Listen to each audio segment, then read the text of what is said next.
ฟีลได้บรรยากาศของบุญกลับมาอีกครั้งเนาะกับรู้สึกดีใจหลายๆเนาะที่บาได้มาหลอกบุญถ้าเหลือไม่ปีนี้เดียวสิพาเบิ่งบรรยากาศอ้อมหอบเด้อทุกคนเจอกันเนาะเพราะว่าจะเป็นทางด้านของขนมเทสโต้โดโซปาร์ตี้จังซีที่บูธบีเจซีพวกเขาตะขุนมายังแบบว่าครบทุกรสชาติเนาะครบทุกสูตรครบทุกสีครบทุกกินกันเลยเนาะอยากได้สินค้าแบบไหนคะเรื่อง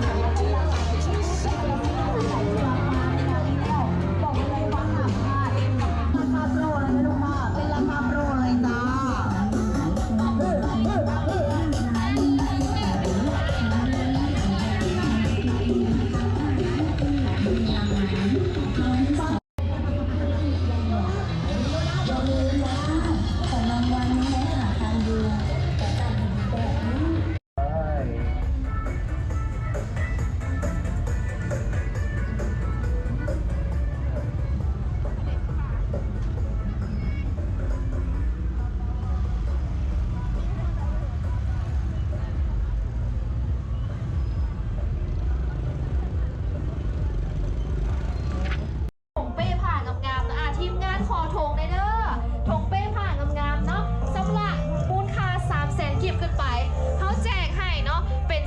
ยืดงามๆไปเลยเนาะและในมูลค่า1 ล้านเก็บขึ้นไปเขาให้เป็นเสื้อโปโลนะลูกค้าเนาะเป็นเครื่องที่ระลึกเครื่องแจกเครื่องแถมให้กับลูกค้าที่วัดสำราญเงินทายกระแสไฟฟ้าเพื่ออย่างกับเพื่อคืนกำไรให้กับลูกค้าตัวเองเนาะเชื่อว่าลูกค้าไปสำราญบอลอื่นมาได้เนาะสำราญอยู่สู่บริการกับบ่ได้เนาะสำราญได้แต่อยู่บนของเขาเด้อจะได้เป็นเงินสดหรือว่าได้ค่าธนาคารจะได้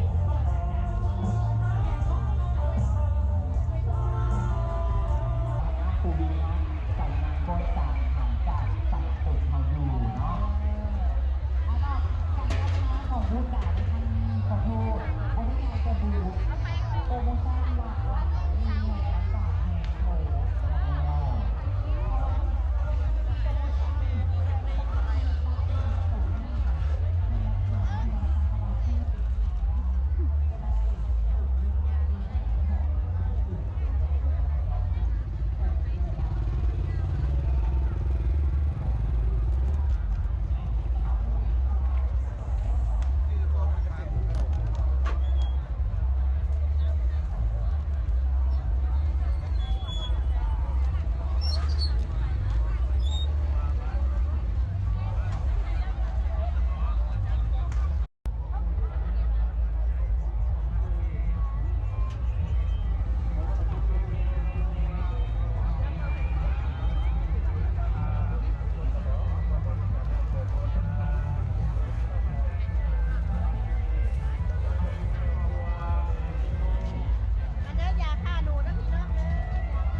ช่วยกันลูกยังไงลูก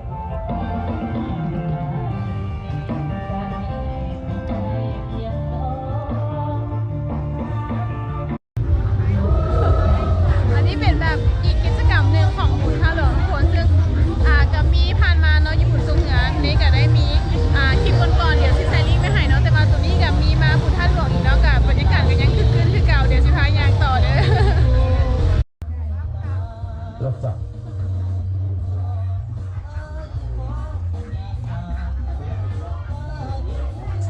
รับสัก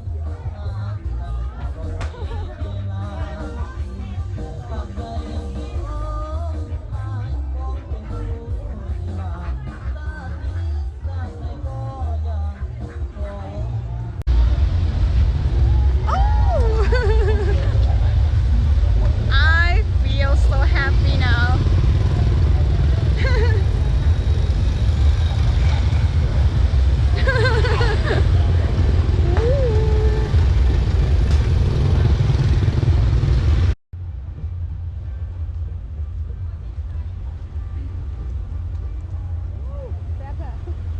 Anh em ngắmขนาด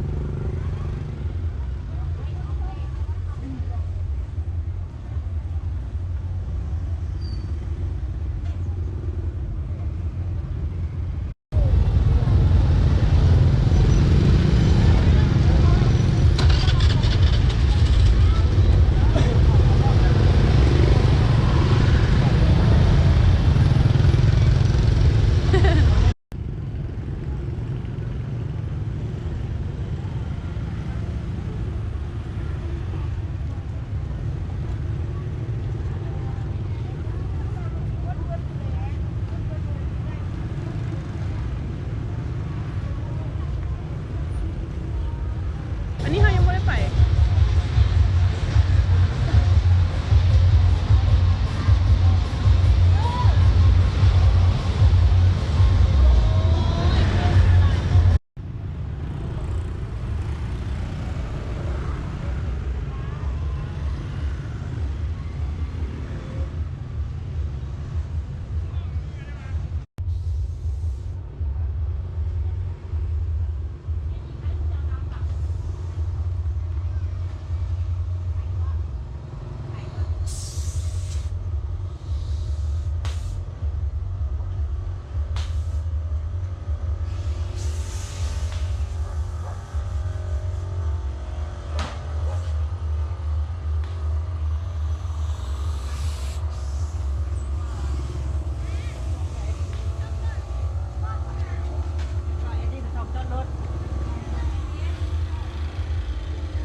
ไต่ใหญ่นบ้านวัดไต่ใหญ่เมืองศรีบุญตะบองนครหลวงเองดาโกโมทนาเป็นศรัทธาดีครอบครัวของพ่อจันสมัยบนจันทางบ้านดอนจอยเมืองศรีสัตนาโอ้นัดค่ะ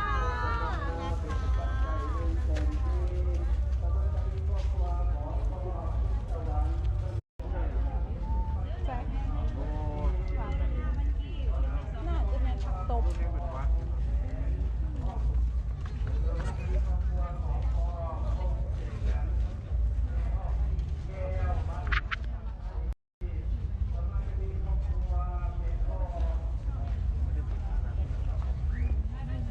เด้ออันนี้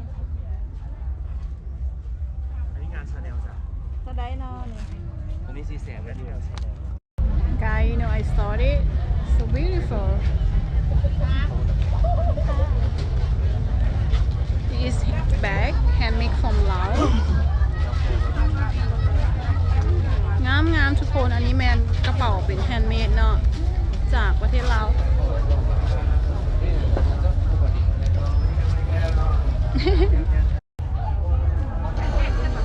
อันนี้จะเห็ดมาจากหวายผสมฝ่าย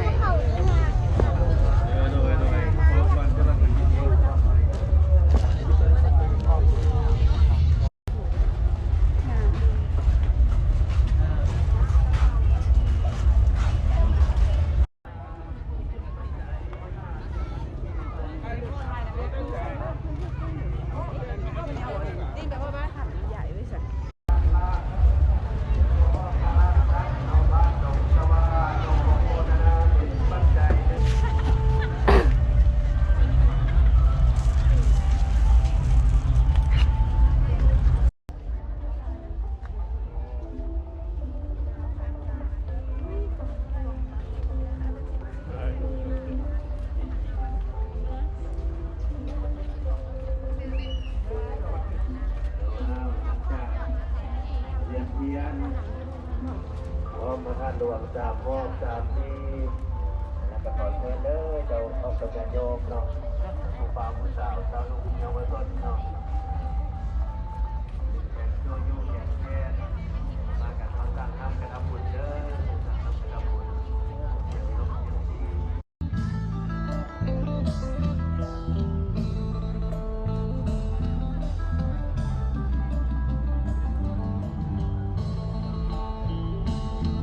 รู้ว่าเมื่อไหร่พระเจ้าจะมาช้าจนมาเป็นพระทักษะอย่างเป็นตัวต้องการสมณสถาคณะสถาผู้ที่มาที่เกิดบอกแทนกับผู้ทักษะในวันนี้กับการก็ในซูผู้อยู่ก็ในใจเนาะขณะนั้นก็ให้เพื่อนจะเดินทางคณะสถาของเรามาบริญาณน้อมที่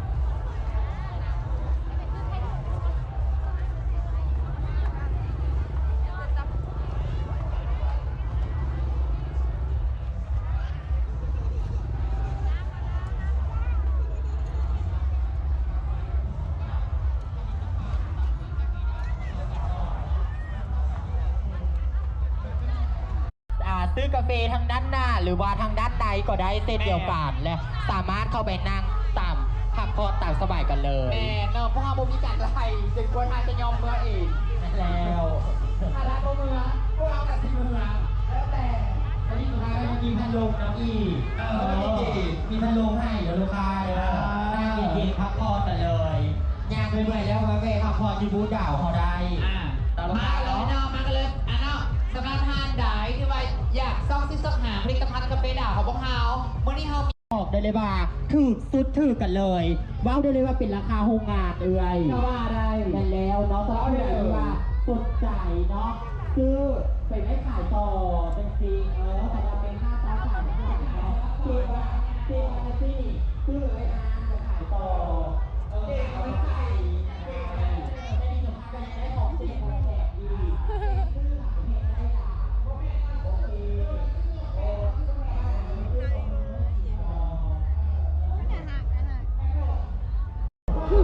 Really cute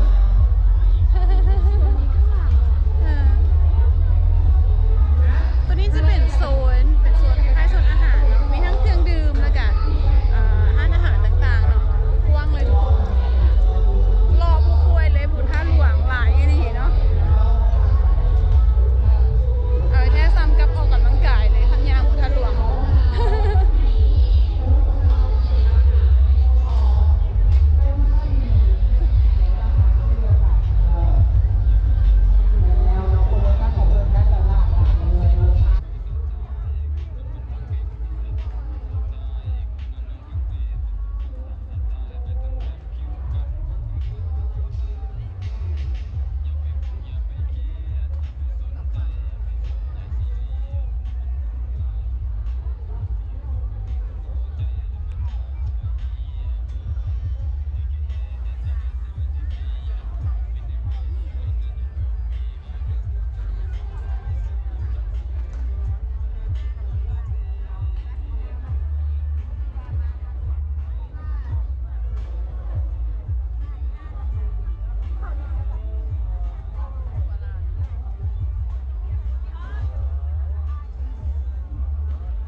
25,000 กีบ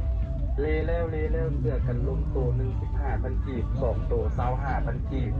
เลแล้วเสือกันลมโต15,000กีบ2โต25,000กีบ โซนกิจกรรม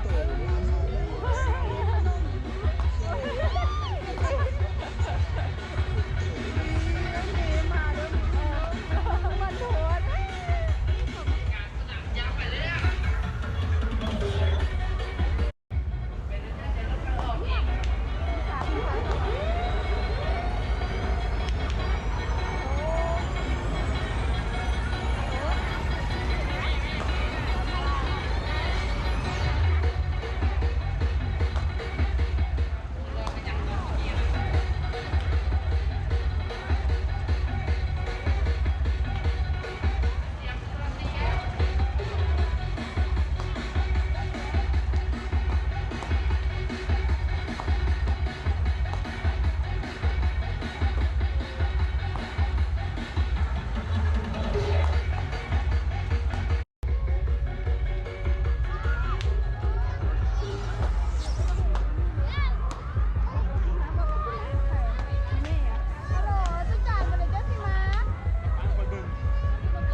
ก้มกันเลยนะ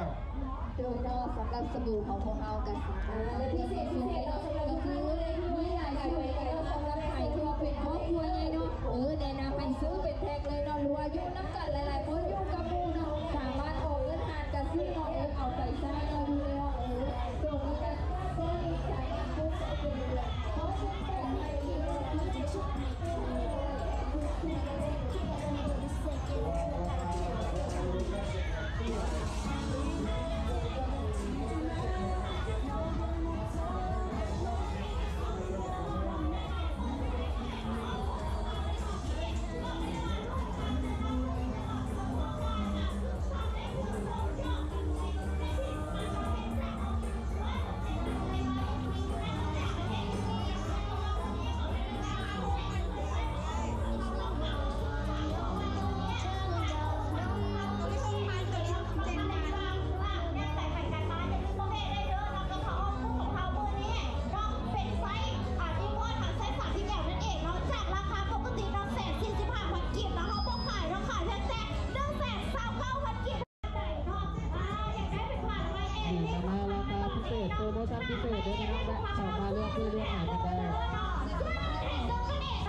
โอเคทุกคนตอนนี้เนกำลังกลับบ้านเนาะกะเป็นบุญท่าหลวงที่แบบม่วนนี่หลีเนาะมีหลายบูธมีหลายรถมีหลายแบบทุกอย่างครบจัดสรรจัดหนักจัดเต็มเนาะก็แบบบ่ได้ลินบุญท่าหลวงโดดแล้วเนาะปีนี้กะรู้สึกบ้าเลยเนาะแบบเพิ่นได้จัดงานได้ยิ่งใหญ่อลังการหลีเนาะกะคลิปนี้สิได้กลับบ้านแล้วทุกคนหวังว่าคลิปนี้สิเป็น หวังว่าคลิปนี้ทุกคนสิม่วนและเพลิดเพลินไปกับคลิปของนี้เนาะ Bye guys I will go home now see you soon guys bye